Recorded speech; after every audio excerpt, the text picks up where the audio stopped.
everyone, Karandi here, and we are back with episode 2 of my new podcast series. Now, I learned a few things from the first one, so hopefully this episode will not sound as tinny, and possibly I'll even remember to slow down how fast I speak. Today, I am going to be reviewing Deca Dence. Now, the title of this one's giving me a bit of a problem. Is it decadence? Or do we actually, pause for the hyphen? Deca Dence.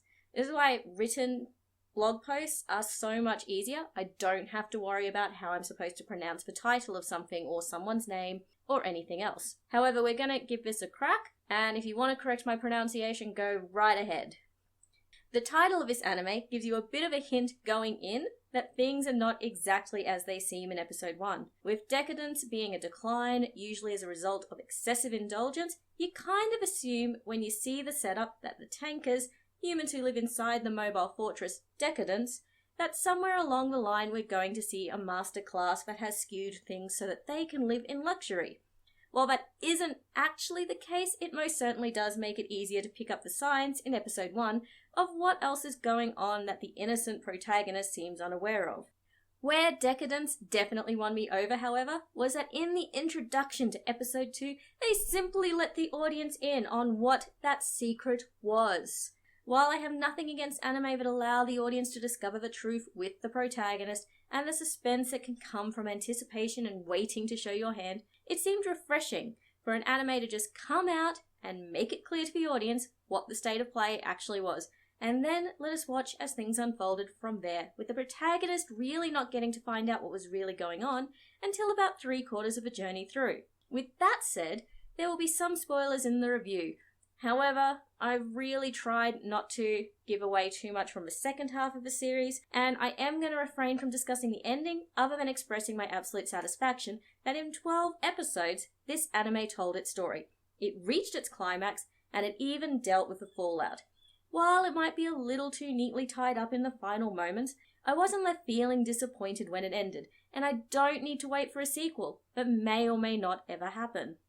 When trying to describe decadence to someone who hasn't watched it, you really are a bit stuck. On the one hand, it tells a nice coming-of-age story for protagonist Natsume.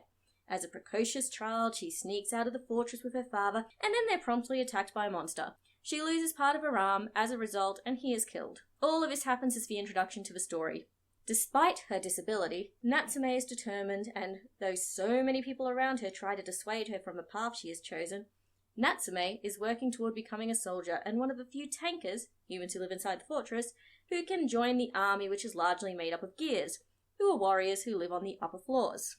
While Natsume's arc is a little heavy-handed at times, as she goes through periods of grim determination followed by setbacks, acquires a mentor and confidant who at first is reluctant to take her on and then is fiercely defensive of her, feels abandoned by her friends and then reconnects and works to define what it is she is fighting for, her character journey shapes the rest of the story that is unfolding around her for the most part without her knowledge. It is solidly done, and Natsume is a delightful character. She reminds me a little bit of Emma from A Promised Neverland, at least season 1 Emma from A Promised Neverland, but she is definitely her own character. It is, however, impossible to spend time watching Natsume and not want to better yourself and work to improve your situation. She is just a bundle of motivation. Though, describing it as a character journey is kinda lacking.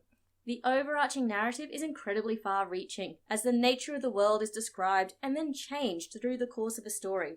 As a dystopian sci-fi, there's some common tropes, with civilization on Earth having ended due to pollution, and corporations seizing power as governments collapse. We've seen these basic trappings before. Even the Gadol, monsters who attack the fortress, aren't overly unique, though they are very colourful. When we throw in game simulation elements, cyborgs, and an AI system that has decided it is perfect and defends itself, strong reminder of Psycho-Pass's system coming through without the mental health aspect, a basic description of this 12-episode anime might leave someone thinking that the writers simply threw a bunch of ideas together, hoping some of them would stick.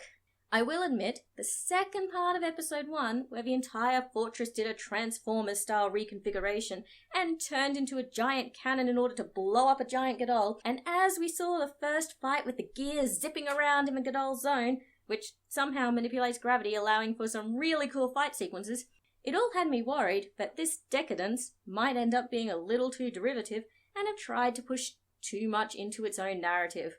Fortunately, I was very wrong, as all things considered, the narrative is actually pretty tightly woven, and the characters are strong enough to link events and ground the more fantastical plot elements at play.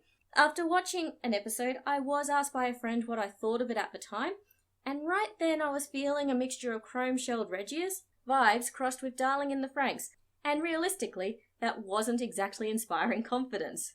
Fortunately, by the end of the second episode, and when I first tweeted my impressions, Deca Dence had managed to really sell me on the idea that this anime was going to walk its own path, and I was genuinely curious.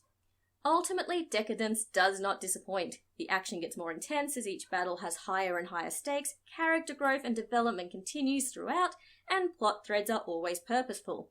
Even minor characters are given decent motivations and goals that underpin their actions, making most of the events feel purposeful. Jumping between locations from a bleak wasteland to the inside of the fortress to the home of the system isn't jarring, as each setting is distinct, as are each of the characters who inhabit it. There's little I would change about this anime, as each phase of the story seems to do what it needs to do and move on. The audience is never left in the dark for too long, and there's really only one plot development that seems to exist, simply for the sake of driving us to the climax. Everything else felt very natural within the setup. If you didn't catch Deca Dence when it aired, I would definitely recommend giving it a watch, as it's surprisingly delightful. That's my review of Deca Dence. Thank you for listening, and if you would like to check out more anime-related content, be sure to check out the blog, 100wordanime.blog. See you next time. Karandi out.